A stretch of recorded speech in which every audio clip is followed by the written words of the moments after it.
아, 저기 다른 나라들 증시는 다 사상 최고치 간다는데 코스피 코스닥은 왜 이럴까요?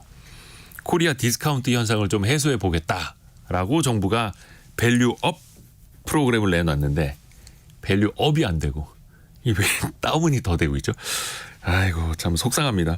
한국기업 거버넌스 포럼 이남우 회장과 함께 도대체 코리아 디스카운트 현상을 좀 해소할 수 없는 건지 같이 한번 이야기 들어보시죠. 안녕하세요, 교수님. 네, 안녕하십니까. 지금 연세대학교 교수님이시기도 하고 연세대학교 국제학대학원 이제 개건 교수입니다. 예, 그리고 얼마 전부터는 한국기업 거버넌스 포럼 네. 회장을 맡고 계시고요. 여기는 좀 자산운용사들이 많이 모여 있는 단체 포럼이라고 보면 될까요? 그러니까 저희가 한 100명 정도 회원이 되고요. 네. 그러니까 비영리 사단법인이고 이제 금융위에 등록이 돼 있습니다. 그래서 이제 100명의 구성원을 보면 한 50명 정도가 금융인, 그래서 뭐 독립자산운용사를 창업했거나 네. 이제 대표이사 이런 분들이 많으시고. 이게 이제 저희가 추구하는 게 거버넌스 개선을 통한 자본시장의 선진화거든요. 네. 그래서 이제 실제 저도 마켓 출신이지만 일을 하다 보면 이제 법의 문제에 많이 부딪혀서 저희 변호사분들이 한 30분 되세요.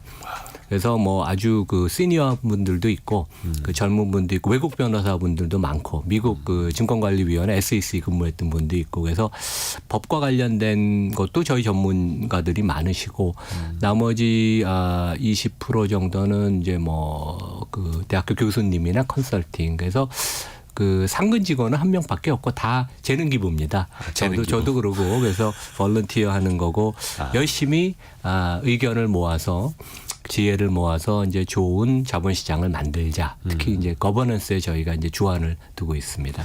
그 저평가되어 있는 증시가 제대로 된 평가만 받아도 사실 국민 모두에게 또 좋은 일이 될 수 있으니까요. 그리고 말씀하신 그 거버넌스는 지배 구조를 말하는데 그 동안에는 대주주와 일반 주주 사이에 격차가 너무 컸죠.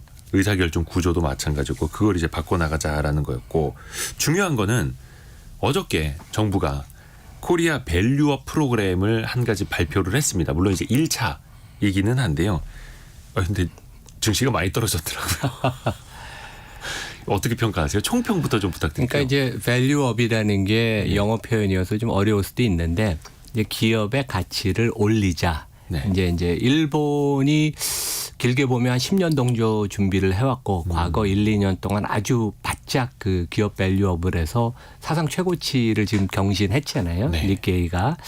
그래서 취지는 좋고 우리가 전 세계에서 가장 뛰어난 제품을 만드는 그런 국가입니다. 네. 삼성전자의 반도체, 스마트폰, 현대자동차의 뭐 제니시스 같은 고급 모델 전기차, 뭐 LG 같은 데도 배터리 셀 같은 거 2차 전지 같은 거 세계 최고의 경쟁력을 갖고 그 업종에서도 1등급 회사로 인정을 받아요. 수익성도 그런데. 근데 반대로 그 실물 경제랑 자본시장 증시는 동전의 양면 같은 거죠. 네. 그래서 이제 좋은 제품을 만들고 좋은 기업으로 인정을 받으면 결국 자본시장에서도 증시에도 좋은 평가를 받아야 되는데 막상 우리나라 대표 간판 기업들은 그런 평가를 못 받는다. 그게 아까 말씀하신 것처럼 이제 저희는 지배구조라는 표현을 안 씁니다. 지배구조라는 건 약간 주종의 관계, 수직적인 관계여서 거버넌스라는 표현을 쓰는데, 그러니까 큰 의사결정을 어떻게 하느냐, 이제 그런 문제죠. 근데 이제 한국은 독특하게 대주주, 지배주주와 일반 주주의 상충. 그러니까 이제 지배주주가 자기가 들고 있는 지분율보다 높은 영향력을 행사해서 일반 주주한테 가야 될 자산이나 현금 흐름을 본인들이 이제 갖고 가는 이제 그런 형태의 그 모습을 많이 보여왔고 이제 그런 것들이 이제 디스카운트의 요인이고 이건 어떻게 보면 우리 국내에서 많이 논의를 하지만 우리가 결정하는 것보다는 전 세계 금융시장에서 한국의 위치거든요. 네. 그래서 이제 우리나라 시장이 전 세계에서 PBR 그러니까 이제 그 기업의 순자산 가치라고 그러죠. 청산하면 남는 돈 대비 주가가 얼마 정도 수준이냐 보면 전 세계에서 PBR이 대한민국이 거의 선진국 중에 제일 낮습니다. 늘 그래왔죠. 네, 낮고 우리나라 뭐 대표 은행들 KB금융이나 신한금융주주 같은 데가 PBR이 0.4배인데 미국의 JP모간 같은 데는 2배에 육박하고 뭐 대만, 일본 같은 데도 1배가 다 넘고 그래서 이건 우리 국내에서도 상당히 논의가 있고 상당히 뜨거운 마음을 갖고 많은 분들이 목소리를 내지만 전 세계에서도 한국은 세계적인 기업이 이렇게 많은데 왜 이렇게 증시는 저평가됐을까? 그것이 이제 수수께끼가 30년 이상 진행됐던 거고 아직까지 그 문제를 우리가 못 풀고 있습니다. 그러니까 이제 많은 분들이 기업과 기술을 보고 주식 투자에 나서시는 분들 상당히 많이 계시는데 그랬다가는 대한민국 주식시장에서는 이제 크게 데이는 그런 역사가 항상 또 반복이 되어 왔었죠. 그래서 이게 고성장 시대에서는 기업들이 우선 성장부터 해야 되니까 거버넌스가 뭐가 중요해 이랬었는데 이제 21세기 2020년대 와서는 거버넌스를 다 같이 점검을 해봐야 하는 시대인 거고요. 근데 어저께 정부가 발표한 밸류업 프로그램을 보면 핵심은 강제적인 건 안 하겠다. 기업 자율에 맡기겠다라는 것 아니었습니까? 그러니까 저는 강제적으로 하는 거는 맞지 않다고 생각을 해요. 워낙 이제 우리나라 기업들이 그동안 그 일반 주주를 대하는 게 파행적이어서 강제적으로 해야 된다는 그런 의견도 있지만 그리고 네. 어제 뭐 일부 언론이나 애널리스트들은 이제 그런 관점에서 부정적인 의견을 냈는데 네. 결국 기업들이 이건 자율적으로 해야 되는 거거든요. 자유민주주의 사회에서 자본주의 시장에서 강제성을 띨 수는 없는데 저는 이제 어제 우리 기업 거버넌스 포럼 이름으로 논평을 냈는데 네. 전반적인 기업 밸류업 프로그램에 대해서 B- 학점을 줬습니다. 역시 교수님답게. 예, 그래서 뭐 B-면 받아서 좋아하는 사람도 있지만 아주 네. 싫어하는 학점. 그래서 이제 A도 될 수 있고 C도 될 수 있는 건데 그 정부가 상당히 고심한 흔적이 있습니다.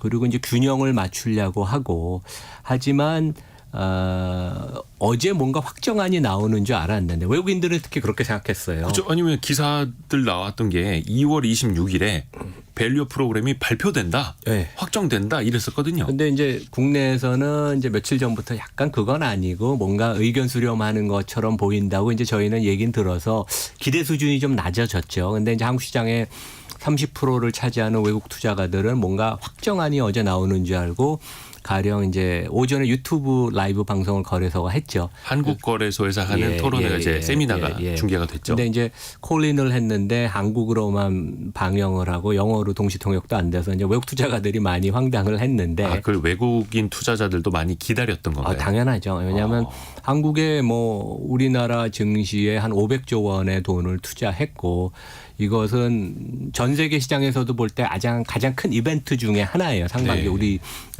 그 지금 정부가 추진하는 기업 밸류업 프로그램이. 근데 뭔가 확정안이 나올 줄 알았는데 그렇지 않았고 그다음에 금융위가 뭐 조금 몇 장짜리 영어 자료 냈지만 영어 자료도 전혀 없었고 거래소 차원에서 그런 면에 있어서는 우리가 글로벌 스탠다드를 표방한다 그러는데 많이 그런 면에 있어서는 좀 부족했고 근데 저는 이제 B-를 준 게 실제 어제 모든 안을 발표를 안 했지만 제가 아는 바로는 제가 짐작하기로는 금융위나 거래소가 상세안을 다 갖고 있습니다. 뭐를 해야 되는지 정답을 다 알아요. 저희도 마켓도 정답을 알고 담당 정부 부처 공무원들도 아는데 일단은 명목상으로는 피드백을 다양하게 청취하겠다. 그래서 이제 5월에 2차 세미나를 열고 6월에 가이드라인을 확정하겠다 그랬는데 지금 이제 피드백을 받는 게 일단은 그동안은 정부가 투자가들의 피드백을 하나도 안 받았어요. 그래서 이제 그걸 받는 게 일단 중요하고 그다음에 이제 대상이 되는 기업들이 각종 단체나 기업들이 강력한 뭐 반발 내지 이제 로비를 하는 것으로 저는 알고 있습니다. 뭐 기업들은 또 우리 나름대로 잘한다고 생각을 하니까 하지만 이제 우리나라가 지난 20년 동안 장기 투자 성과를 보면 배당 포함해서 코스피는 연수익률이 5%밖에 안 됐습니다. 그러니까 주가는 한 3% 오르고 배당 2% 줬으니까 전 세계에서 꼴찌입니다.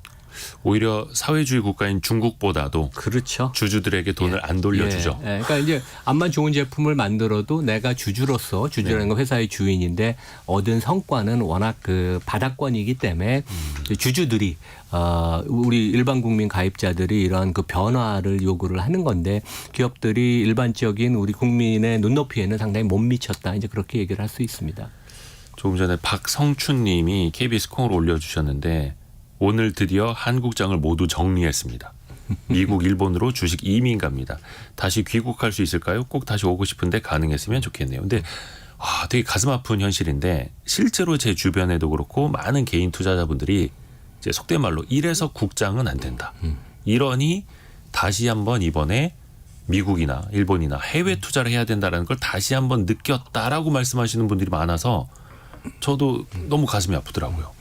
그러니까 되게 안타까운 현실인 게 우리 2,200만 국민들이 예. 국민연금에 가입돼 있는데 국민연금 돈의 15%가 한국 그렇죠. 주시장에 투자가 돼 있어요. 그러니까 한국 장이 잘 되면 20% 30%를 투자해야 되는데 이미 그 비중을 낮췄고 실제 우리가 직접 한국 주식을 투자를 안 해도 대부분의 국민은 국민연금의 그 한국 주식 낮은 수익률을 통해서 지금 피해를 보고 있는 게 사실입니다. 이제 왜 그런 현상이 벌어지냐 하면 금년 들어서 그 우리 대한민국 사학개미분들, 그러니까 한국 그 개인 투자가들이 10조 원 이상 미국에 투자를 했어요. 그러면 이제 미국에 투자를 함으로써 애플과 엔비디아가 삼성전자랑 주주를 대하는 입장이 어떻게 틀린지. 이제 그런 것들을 느끼는 거예요, 되게. 그래서 야, 이게 장기적으로 투자를 하려면 미국 기업이 펀디멘털도 좋지만 버는 돈의 모든 부분을 꼭 투자해야 되는 부분 빼놓고 주주들한테 돌려주는 그런 모습을 보이는 미국 기업, 미국 시장으로 가게 되는 것이고 그것을 이번에 이제 우리가 조금이라도 붙잡고 마음을 돌리게 만드는 게 기업 밸류업 프로그램이어서 되게 상당히 중요하고 우리 국내에서 그렇죠. 느끼는 것보다 국제금융시장에서 아주 중요한 이벤트를 지금 생각합니다. 예. 근데 약간 어저께 나온 것만 놓고 보면 많은 개인 투자자분들이 좀 실망을 하신 게 사실이었고 저 역시 약간 그렇기는 한데요. 일단 아까도 잠깐 이야기를 했습니다만 자율적인 건 좋으나 기업들이 그러면 자율적으로 많이들 거버넌스를 개선할 수 있게끔 이끌어야 되잖아요. 그 인센티브 방안은 어떻게 좀 충분했다고 보십니까? 그러니까 일단은 뭐 세제 지원. 그러니까 제일 중요한 거는 네. 그동안 한국 시장이 코리아 디스카운트가 됐던 가장 큰 문제는 기업들의 행태입니다. 기업 일반 스스로가. 주주를 무시하고 그 일반 주주의 이익에 반하는 행동을 많이 한 거. 최근에 뭐 보면 오리온이 그 바이오 회사에 한 5, 6천억 투자하는데 지주회사나 패밀리 돈이 아닌 오리온의 그 홍콩 법인 통해서 했죠. 이사회를 안 거쳐도 되니까. 이제 그런 것들이 대표적인 예거든요. 그래서 그 기업들의 이러한 그 나쁜 행태, 그 대주주 중심의 그 의사결정을 바꿔야 되는 게 가장 중요하고 그것을 바꾸기 위해서는 이제 저희가 일본이 워낙 최근에 1, 2년 동안 기업 거버넌스 개혁을 잘하면서 완전히 지금 주가가 오르고 다시 일본 경제, 일본 기업들이 주목을 받잖아요. 근데 일본은 기업들이 그 따라할 수 있는 템플레이트, 그러니까 약간 모범 답안 같은 거예요. 그래서 모범 답안을 일본 사람들이 좀 그렇잖아요. 뭔가 원칙을 딱 정하면 꼼꼼하게 원칙을 정하고 그걸 따라하는 그런 습관이 많은데 어제 이제 그런 템플릿을 기대했는데 저는 정부는 이미 갖고 있다고 생각을 해요. 왜냐하면 몇 달째 일본 모범 답안을 공부를 열심히 한 걸 제가 알고 압니다, 되게. 네.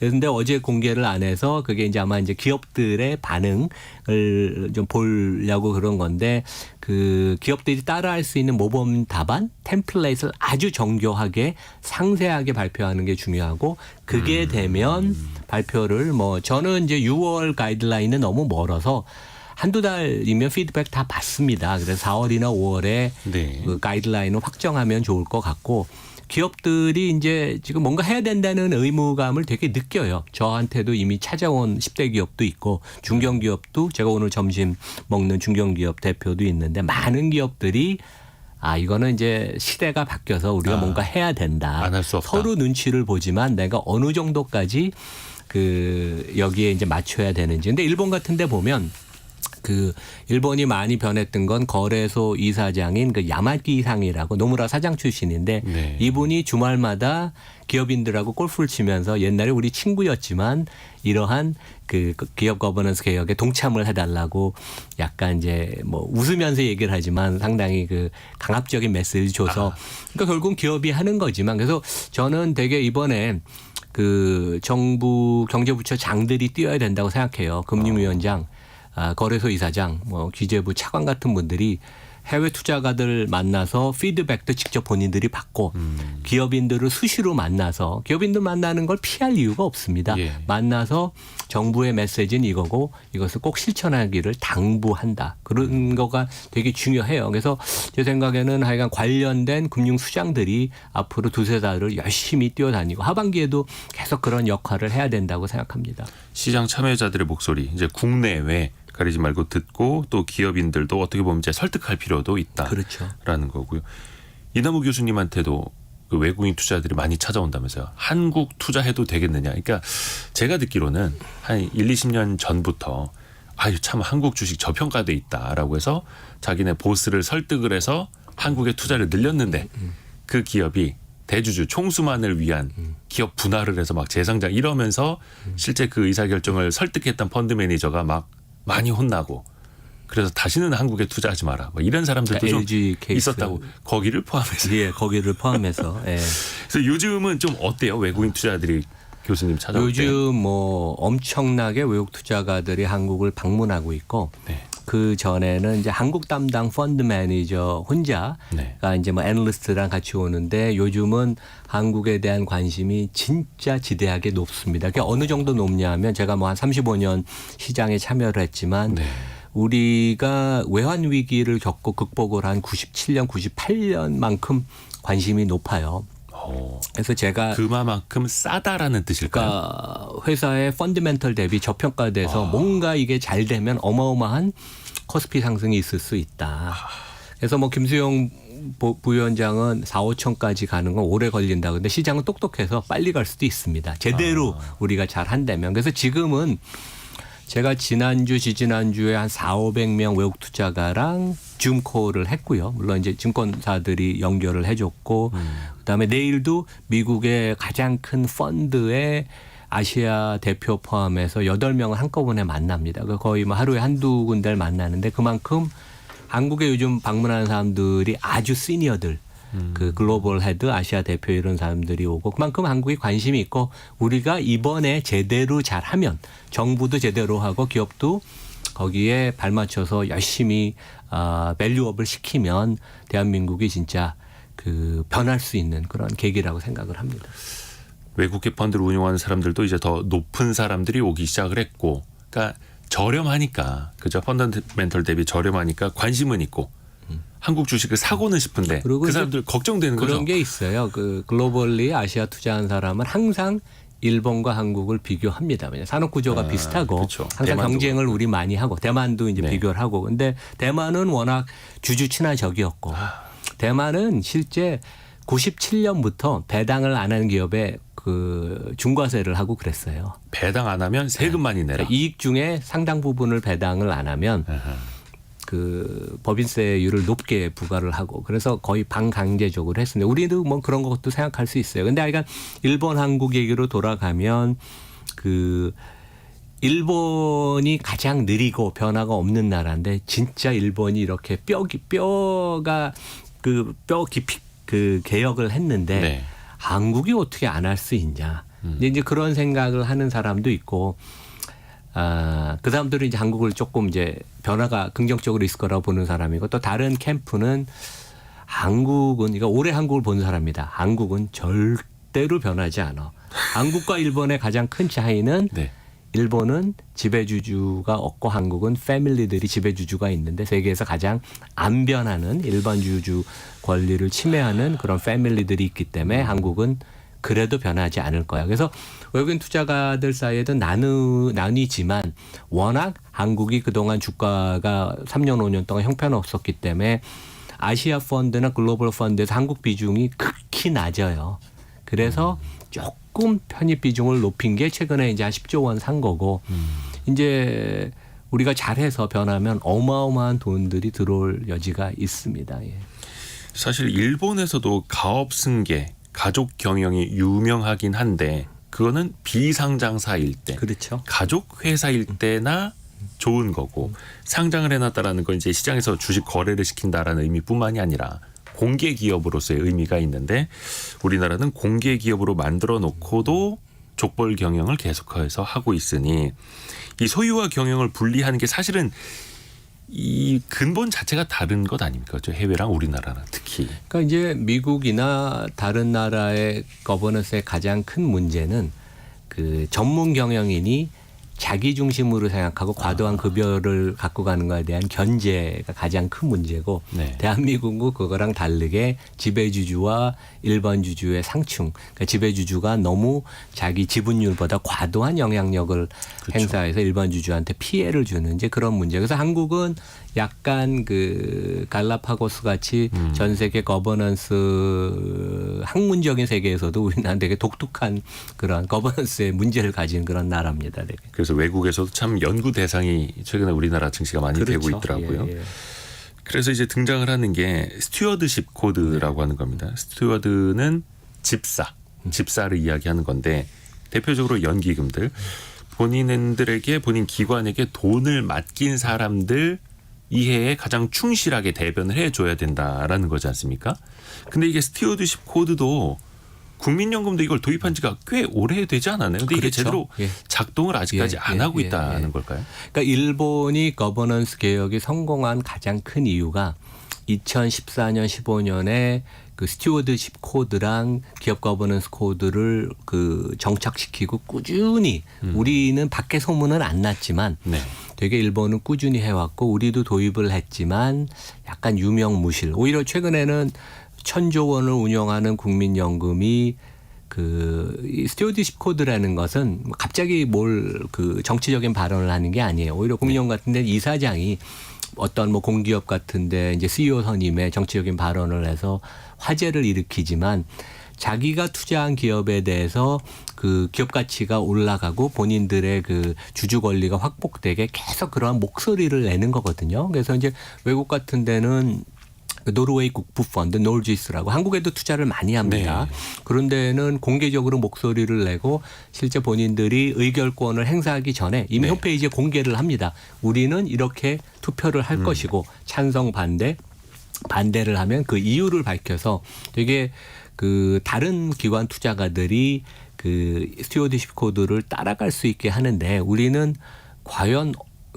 공시된 거 빼놓고는 그 국민연금의 스튜어드십 코드를 그 공개적으로 그다음에 적극적으로 다른 기관들의 영향력을 행사하도록 그런 것을 보이질 않아요. 그래서 제 생각에는 한국의 그 주식 투자된 부분이 그 가치가 올라가게 국민연금이 하기 위한 가장 중요한 것 중에 하나가 스튜어드십 코드를 좀 더 제대로 정비를 하고 투명하게 공개를 하고 우리가 어떤 식으로 의사결정을 하고 그다음에 주총에서 의결권을 행사하는지 그걸 밝히는 게 되게 중요하고 일본은 GPIF라는 그런 연금이 되게 적극적인 모습을 보였고 그다음에 정부와 다른 기관 투자와 같이 연합을 해서 많은 의사결정을 해서 일본을 밸류업을 만들었는데 우리도 국민연금이 이제 그런 것들을 해야 되는 시점이 아닌가 생각을 합니다.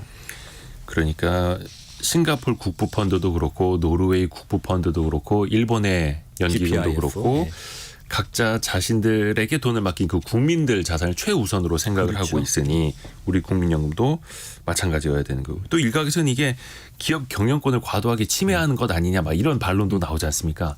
어떤 뭐 연기금이 나가서 이제 발언을 한다. 주총에서 적극적으로 표를 행사하겠다라고 하면 기업 측에 또 막 반발도 나오지 않습니까? 근데 뭐 국민연금이 우리나라 대표적인 상장사의 5%에서 10% 지분을 대부분 갖고 있으니까 네. 경영권에 간섭을 할 필요는 없지만 기업의 가치를 떨어뜨리는 그러한 일련의 행위에 대해서는 목소리를 낼 필요가 있고 그다음에 중요한 기업 경영 방침 어떠한 이사를 뽑는다. 그런 거에 대해서는 찬성 반대의 목소리를 낼 필요가 있어요. 가령 이번에도 이제 삼성전자가 2명의 사회이사를 교체했는데 저는 되게 글로벌한 이사회를 삼성전자가 갖고 가야 된다고 생각을 합니다. 네. 근데 지금 삼성전자는 100% 한국인 아니면 한국계예요. 근데 TSMC 우리 경제하는 데는 10명 중에 1명만 사내 이사가 있고 과반수 이상이 그 글로벌한 인사, MIT 총장, 브리티시 텔레콤 전 의장, 어플라이드 머티리얼 전 회장. 그러니까 되게 글로벌한 보드인데 삼성전자가 힘을 못 내는 이유가 거버넌스 이슈도 전 있다고 생각해요. 그러면 국민연금이 삼성전자는 자기 보유 포트폴리오 중에 제일 큰 것 중에 하나니까 사회이사에 대해서 개인적으로 훌륭한 분들이지만 삼성전자의 그런 글로벌 보드로 가는데 맞는지 틀리는지 그런 의견을 내야 되거든요. 되게 전문적인 분야입니다. 그래서 국민연금이 그런 전문성이 부족하다면 이제 외부 위원회를 구성해서라도 의견을 중요 사안에 대해서는 최소한 본인들이 들고 있는 주요 종목에 대해서는 의견을 토론을 하고 의견을 내는 게 되게 맞죠. 예. 그래서 그게 경영권을 침해하는 게 아니라 주주로서 마땅한 권리다라는 그렇죠. 예. 정책 하나하나 조금 더 살펴볼까요?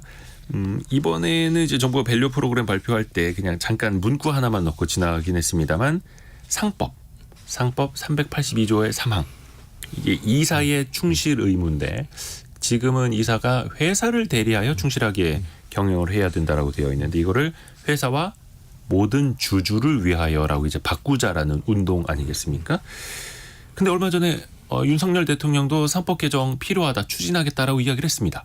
이 부분에 대해서는 좀 어떻게 평가하시는지. 그러니까 이게 이제 법으로 가면 되게 어렵습니다. 그래서 저희 포럼도 이제 100명 중에 30명이 변호사인 이유가 네. 이 다양한 또 의견을 이제 수렴하는데 좀 쉽게 얘기하면 네. 그 회사의 이사는 그러니까 이사회가 있고 이사회 멤버들을 보통 이사라고 하죠. 네. 근데 그 사람들은 경영진을 감시하고 회사의 가장 높은 단계의 의사결정을 하는 거예요.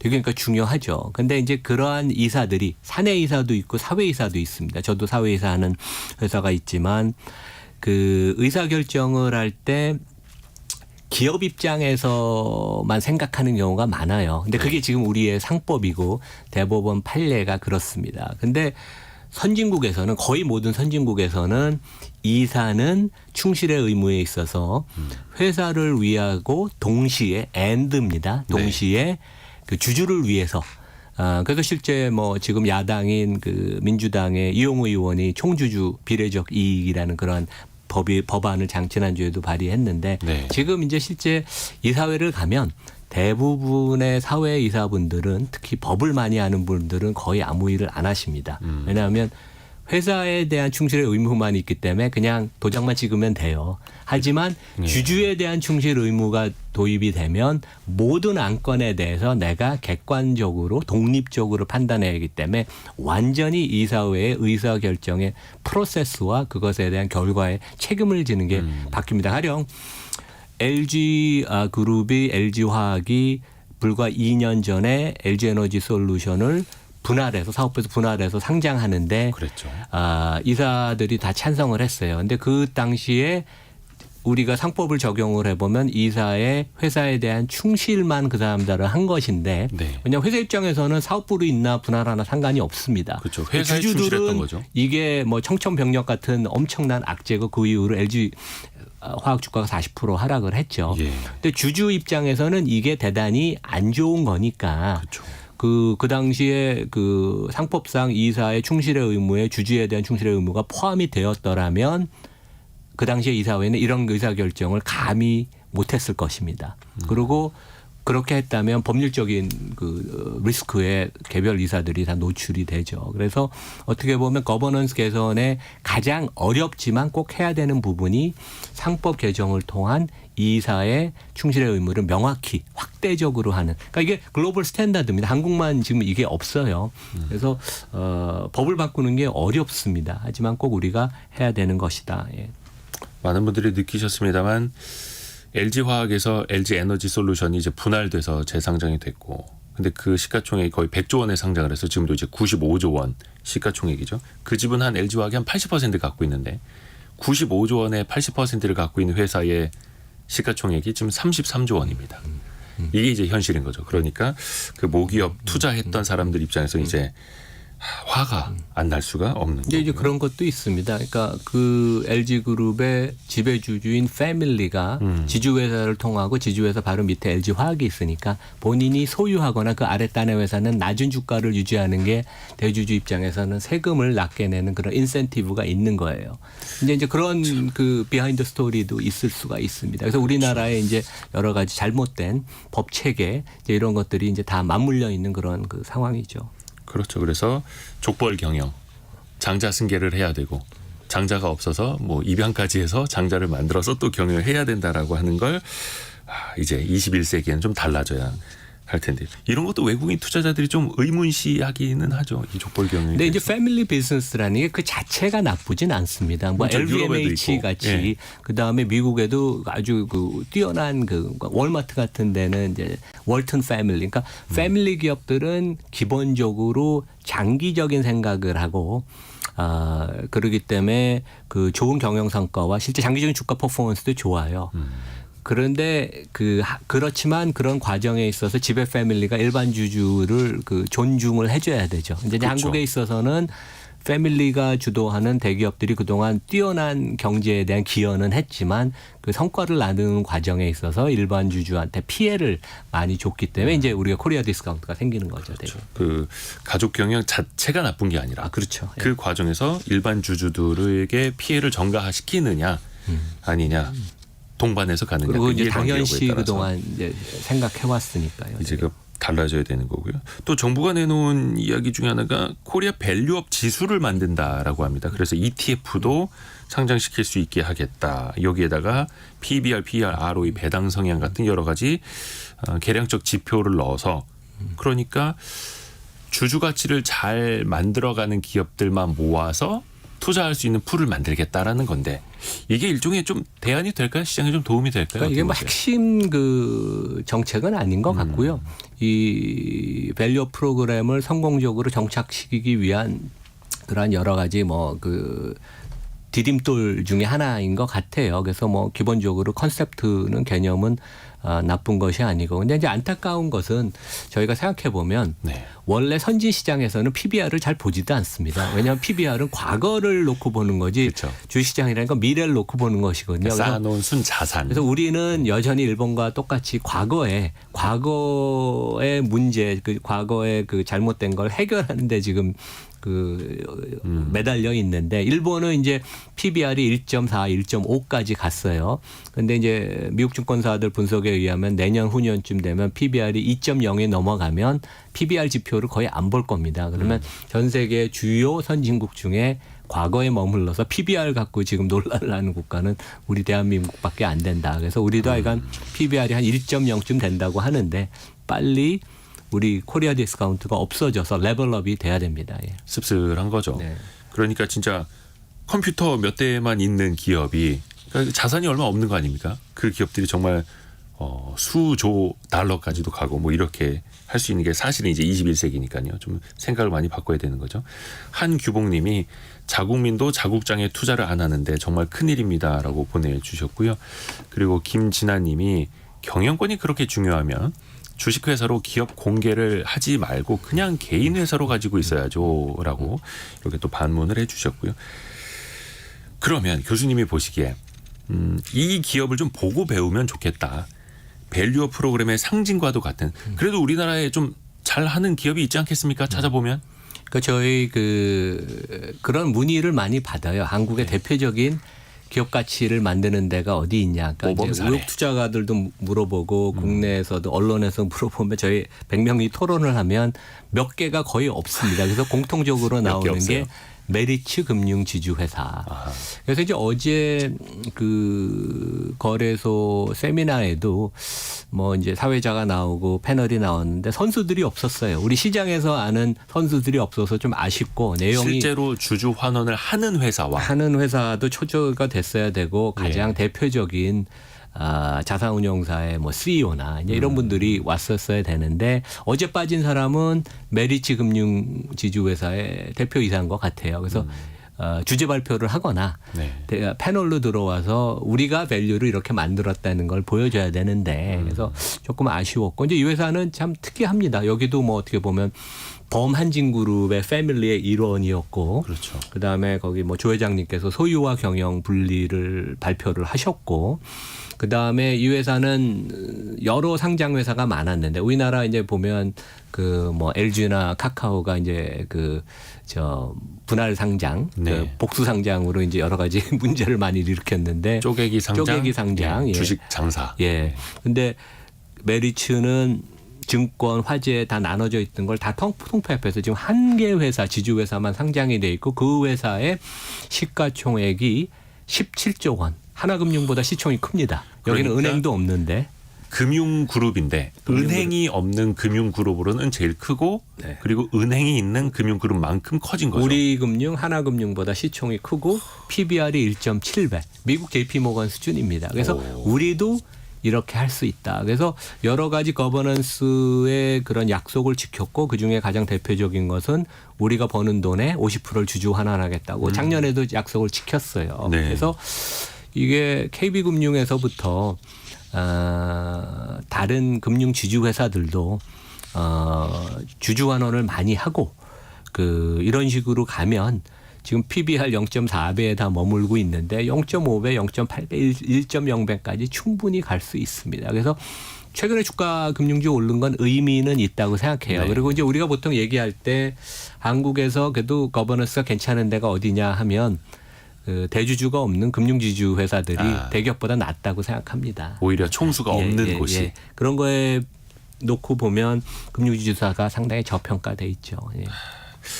그리고 그러니까 메리츠 금융지주가 잘 하고 있는 게 어떻게 보면 아주 단순하게 표현하자면 번 돈의 절반을 주주들에게 돌려드릴게요. 딱 이거 하나 아닙니까? 그리고 전문 경영인한테 경영을 맡기고 그렇죠. 대주주는 뭐 최종 이사회에서 이제 뭐 중요한 의사결정을 아마 조 회장님이 본인 다음 세대는 직접 경영을 안 하고 자식들은 이제 이사회에 남아서 경영에 이사회 일원으로서 참여를 한다. 소유와 경영을 분리를 했죠. 그래서 소유와 경영의 그래서 분리. 이제 젊은 지금 CEO들을 양성하고 있습니다. 그래서 지금은 이제 공동대표이사 2명이 그룹 전체 경영을 책임지는데 이분들이 몇 년 후에 은퇴를 하면 이제 젊은 40대 CEO들이 맡아서 하는. 그러니까 되게 한국도 이제 그런 시스템이 그렇죠. 정착될 수 있습니다. 굳이 회장님의 아드님, 따님이 아니더라도 그리고 또 하나가 메리츠 금융지주가 잘하는 게 자사주 매입 소각 그렇죠. 아닙니까? 이것도 좀 논쟁이 있는데 미국 같은 경우에는 굳이 그렇게 하지 않도록 해도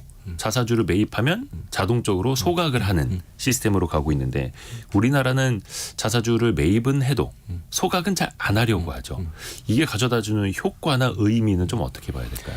그러니까 미국은 거의 예외 없이 자사주를 매입하면 무조건 소각을 합니다. 왜냐하면 자사주를 매입한다는 건 기업이 설비 투자나 R&D 랑 마찬가지로 현금이 지출이 되는 거예요. 네. 시장에 대해서 내가 돈을 사용을 해서 이제 우리 회사 주식을 사는데 소각을 안 하면 기회비용만 생기는 거죠. 그래서 미국에서는 소각을 안 하는 자사주 매입은 이사회 통과를 못 합니다.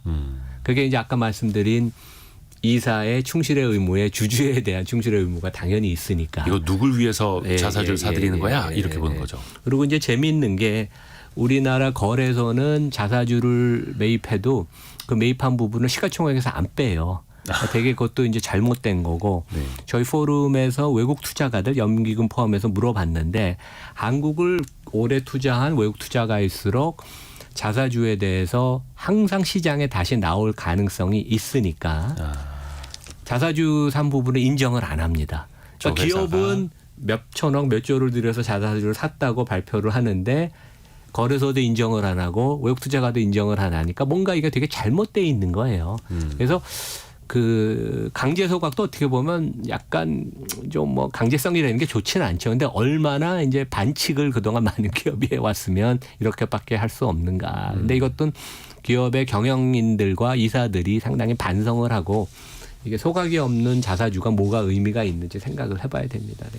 그러니까 회사가 좋은 용도로 저평가를 탈피하기 위해서 자사주를 매입했습니다라고 해도 이제는 시장이 못 믿는 거죠. 그렇죠. 저거 언젠가 시장에 팔 수도 있고 아니면 다른 기업 주식하고 바꿔서 백기사 역할을 부탁할 수도 있겠고 그러다 보니까 이게 또 신뢰가 너무 많이 무너져 있는 건 아닌가라는 생각이 듭니다. 그게 기업들은 이제 경영권 얘기를 하는데 네. 경영권이라는 것은 그런 반칙으로 하는 게 아니라 경영을 잘하고 높은 주가를 만들어서 시총을 크게 만들면 아무도 경영권을 누리질 않습니다. 그래서 우리가 잘 아는 애플, 마이크로소프트, 엔비디아, 메타, 구글, 알파벳 거기는 아무도 경영권 방어를 위한 반칙이나 이상한 걸 안 해요. 왜냐하면 기업가치 크게 만들었으니까 그게 가장 교과서적인 정통법이에요. 그래서 이제 최근에 뭐 포이즌 필 이런 거 나오는 거 포이즌 필은 미국에서 없어졌습니다. 예. 그래서 우리가 정상대로 상식대로 교과서대로 좋은 기업 가치를 만들도록 기업이 노력을 하면 그런 뭐 공격을 당할 가능성에 대해서 걱정을 할 필요가 전혀 없습니다. 스티브 잡스가, 빌 게이츠가, 워런 버핏이 자식에게 회사를 물려주기 위해서 기업을 분할하고 따뜻하게 재상장하고 이랬다는 얘기는 우리가 못 들어보지 않았습니까? 그렇죠. 소유와 경영이 분리가 되고 또 경영의 평가, 주가 역시 경영의 성적표로 받아들이는 문화, 우리도 좀 계속해서 정착이 돼야겠습니다. 오늘 한국 기업 거버넌스 포럼 회장을 맡고 있는 이남우 연세대 교수님과 함께 이야기 나눠봤습니다. 고맙습니다. 예, 감사합니다.